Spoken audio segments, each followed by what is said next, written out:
नमस्ते दोस्तों, स्वागत है आपका हमारे चैनल वेद पर। आज हम सुनेंगे सावित्री और सत्यवान की अमर प्रेम कथा। सावित्री और सत्यवान के बारे में तो हम सब जानते ही हैं। आइए सुनते हैं इसे विस्तार से। भारतीय संस्कृति में प्रेम केवल भाव नहीं, एक तप है। एक ऐसी नारी जिसने अपने प्रेम के बल पर यमराज तक को झुका दिया, वह थी सावित्री। और यह है सत्यवान की अमर कथा। राजा अश्वपति की पुत्री सावित्री रूप और तेज में अनुपम थी। बुद्धिमान, शांत और ब्रह्मचार्य का पालन करने वाली। देवताओं ने उसे वरदान दिया था कि तुम्हें कन्या रूप में स्वयं लक्ष्मी का अंश प्राप्त है। जैसे जैसे सावित्री बड़ी होती गई, वह और विद्वान और खूबसूरत होती गई। एक दिन विवाह योग्य समय आने पर सावित्री वन में गई। वहाँ उसने देखा एक तेजस्वी, सरल और कर्मनिष्ठ युवक सत्यवान। सावित्री ने पूछा, यह कौन है जो राजकुमार नहीं पर राजसी तेज रखता है? तो एक ऋषि ने बताया कि यह हैं सत्यवान, राजा धूम्रसेन के पुत्र, जो अब अंधे और वनवासी हैं। सावित्री ने निश्चय कर लिया, यही मेरा जीवन साथी होगा। सावित्री ने अपने पिता से कहा, मैंने सत्यवान को चुना है। पर महर्षि नारद ने चेतावनी दी, कहा कि सत्यवान 1 वर्ष में मृत्यु को प्राप्त होगा। तो राजा ने चिंता जताई और बोला, पुत्री, यह तो मृत्यु को गले लगाने जैसा है। सावित्री ने शांत भाव से बोला, पिताजी, मृत्यु भी उस प्रेम को नहीं रोक सकती जो सत्य पर आधारित है। मैंने जो वचन लिया है, मैं उसे निभाऊंगी।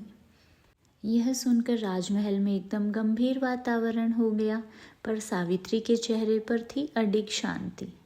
सावित्री और सत्यवान का जीवन विवाह पश्चात वन में बीतने लगा। वह रोज पति के साथ पेड़ काटने, फलों का संग्रह करने जाती। मन ही मन वह यमराज के भय पर विजय पाने की तैयारी कर रही थी। वह रोज दिया जलाकर ओम मृत्युंजय नमः का जाप करती थी। फिर एक दिन वह दिन आया जब सत्यवान का आयु चक्र पूर्ण हुआ। सत्यवान लकड़ी काटते हुए सावित्री की गोद में गिर पड़ा। सावित्री, मेरा सिर तुम्हारी गोद में रख दो। और अगले ही पल यमराज प्रकट हुए, काल के देवता, गंभीर और तेजस्वी। यमराज ने कहा, सावित्री, समय आ गया है, मुझे तुम्हारे पति की आत्मा ले जानी होगी। सावित्री ने कहा, प्रभु, आत्मा ले जाइए, पर जब तक मैं चल सकती हूँ मैं आपके पीछे चलूँगी। काले बादल, सुनहरी आभा में यमराज आगे बढ़ते हैं, सावित्री पीछे चल रही है। यमराज ने कहा, स्त्री, तुम मृत व्यक्ति की आत्मा के पीछे क्यों चल रही हो?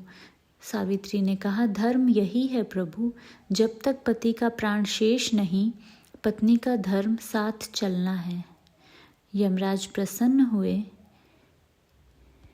बोले, तुम्हें वर मांगने की अनुमति है। सावित्री ने कहा, मेरे ससुर का राज्य लौट आए, मेरे ससुर की दृष्टि लौट आए। यमराज ने कहा, अब लौट जाओ सावित्री। सावित्री ने कहा, तीसरा वर भी दीजिए, मुझे 100 पुत्रों का वरदान दीजिए।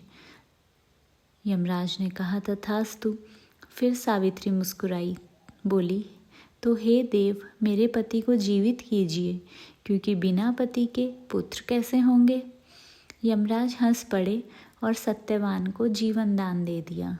सत्यवान ने आंखें खोली। सावित्री की गोद में सूर्योदय की किरणें पड़ रही थी।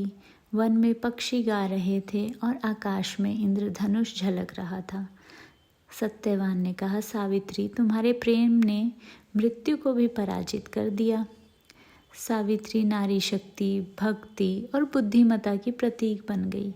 आज भी वट सावित्री व्रत में स्त्रियां उसी अमर प्रेम का स्मरण करती हैं। सच्चा प्रेम मृत्यु से नहीं डरता, वह सत्य के साथ अमर हो जाता है।